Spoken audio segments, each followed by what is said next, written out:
In the early 1920s, football in Spain was growing rapidly, and in the heart of Catalonia, one club was rising to prominence, FC Barcelona.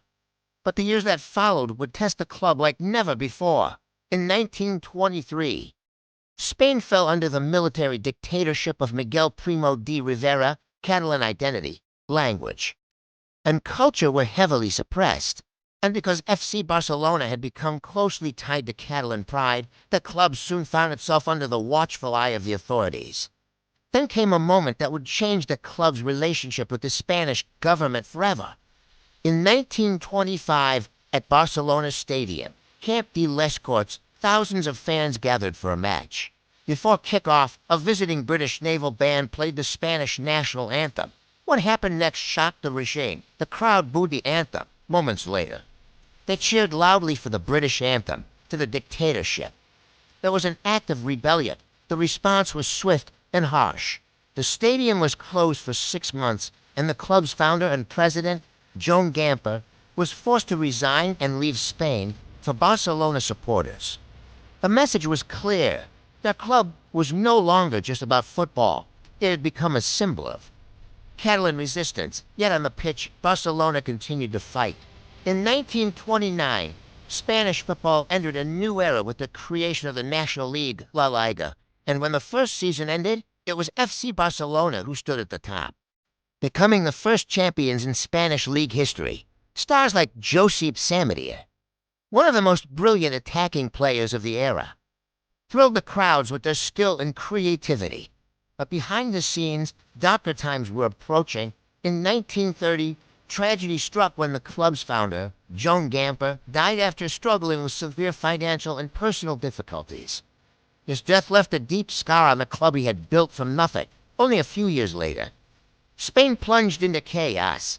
In 1936, the Spanish Civil War erupted, dividing the country and devastating its institutions, including football clubs. Barcelona would suffer one of its darkest moments that same year. The club's president, Josep Sunyol, a prominent Catalan politician, was captured by Francoist troops near Madrid. He was executed without trial. For Barcelona supporters, Sunyol became a martyr, a symbol of both political resistance and the club's deep connection to Catalan identity. As the war raged, survival became the club's main priority. In 1937, Barcelona organized a desperate tour of Mexico and the United States to raise funds and avoid bankruptcy. The tour kept the club alive financially, but it came at a heavy cost. When the tour ended, several players chose exile rather than returning to war-torn Spain, leaving the squad weakened. Then in 1939, the war ended with the victory of Francisco Franco, who established a long dictatorship over Spain under Franco's rule. Catalan culture faced strict repression, and Barcelona once again found itself under pressure. The club was forced to change its name from Football Club Barcelona to Club de Futbol Barcelona. Catalan symbols were removed from the club crest. Even the Catalan language was discouraged inside the stadium. Yet despite these restrictions, the spirit of Barcelona endured throughout the 1940s. The club slowly rebuilt itself. The team began winning again, capturing La Liga titles in 1945, 1948, and 1949. These victories gave hope to supporters who had endured years of hardship and political oppression during this time. Another story was beginning to take shape. A fierce rivalry was growing between Barcelona and Real Madrid to many fans. The matches represented more than football. They symbolized a clash between two identities, two regions, and two visions of Spain.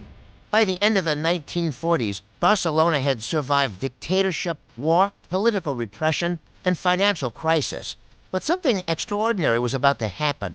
In 1950, the club signed a player who would change its destiny. His name was Laszlo Cabala, and with his rival, a new golden era for FC Barcelona was about to begin.